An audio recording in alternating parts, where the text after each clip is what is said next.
Hi viewers, అందరికీ నమస్కారం. జై శ్రీ సద్గురు ప్రభు మహారాజ్ की जय. गुरुर् ब्रह्मा गुरुर् विष्णु गुरुर् देवो महेश्वर गुरुर् साक्षात् परब्रह्म तस्मै శ్రీ గురవే నమః. మానవుడిగా పుట్టినటువంటి వానికి ఉండవలసిన కోరిక ఎల్లవేళలా ఎక్కడ పోయినా ఏ దేవుని ప్రార్థించినా, ఏ ఆలయంకి వెళ్ళినా, ఏ వ్రతం చేసినా, ఏ కథ చేసినా వాని కోరిక ఏమై ఉండాలి అంటే మనకు కోరిక కూడా మనకు కోరడం రాదు అని చెప్పేసి మన పెద్దలు నిర్ణయించి పెట్టారు. అనాయాసేన మరణం వినా దైన్యేన జీవితం దేహంతే తవ సాయుధ్యం దేహిమే పార్వతీపతే. ఈ కోరిక కోరుకోండి నాయన అని చెప్పినట్ట. అనాయాసేన మరణం, ఆయాసం లేనటువంటి మరణము అంటే ఉండి ఉండి తట్టుకున్న చనిపోవడం కాదు.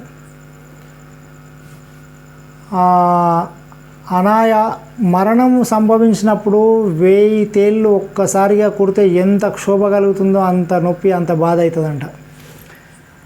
అయితే ఆ బాధ ఎందుకు అవుతున్నది అంటే ఇక్కడ ఉన్నటువంటి బంధాలను విడిచిపెట్టిపోతున్నాము. నేను సంపాదించిన ఆస్తిని విడిచిపెట్టిపోతున్నా. వీళ్ళంతా నా తదనంతరం దీన్నంతా ఏం చేస్తారో అదొక బాధ అయితే ఈ ప్రాణం పోతున్నటువంటి బాధ ఒకటి. కాబట్టి అనాయాసేన మరణము అంటే అనాయాసంగా అంటే తాను చావకముందే చచ్చిన వాడై ఉండాలి.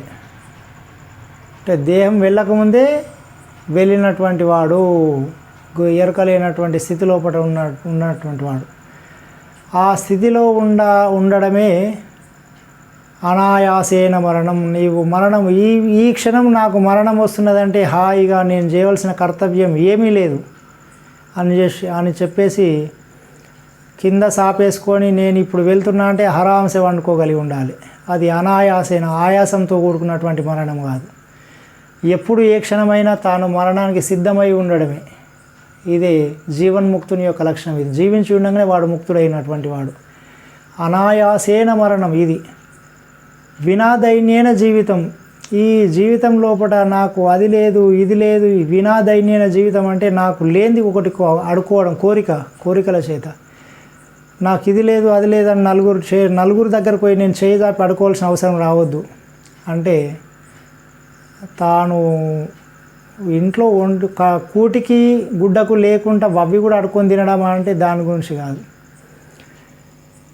ఒక వ్రతం చేసి నాకు ఇది కోరిక ఉన్నది, నాకు ఇది ఇయ్యు, నాకు 2 ఎకరాల భూమి పక్కకి ఇంకో 4 ఎకరాలు అమ్ముతున్నారంట, ఆ 4 ఎకరాలు నాకే దక్కేటట్టు చెయ్యు. ఇది అడుకునడం. వినాదైన్యేన జీవితం. ఇటువంటి అడుక్కునే బతుకు నాకు ఇయ్యకు. ఉన్నదానితో తృప్తిగా ఉండే జీవితం నాకు ప్రసాదించు. వినాదైన్యేన జీవితం దేహంతే తవ సాయుధ్యం దేహిమే పార్వతీపతే.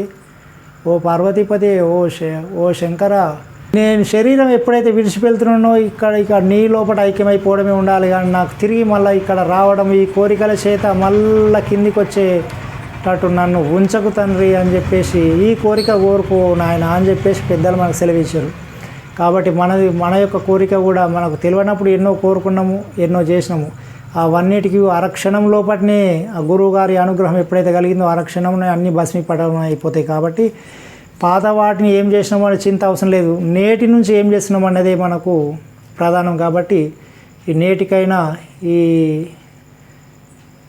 నిద్ర నుంచి మేలుకొని మనం ఏం చేయాలి ఏం చేయకూడదు అని తెలిసి జాగ్రత్త వహిస్తారని చెప్పేసి అందరికీ ఆశిస్తూ, మీ అందరి అనుగ్రహం కూడా నా యందు ఉంచి నన్ను నిద్రావస్థలో పడిపోకుండా మీ అనుగ్రహం నన్ను కాపాడుగాక అని సెలవు తీసుకుంటున్నాను. జై శ్రీ సద్గురు ప్రభు మహారాజ్ की जय.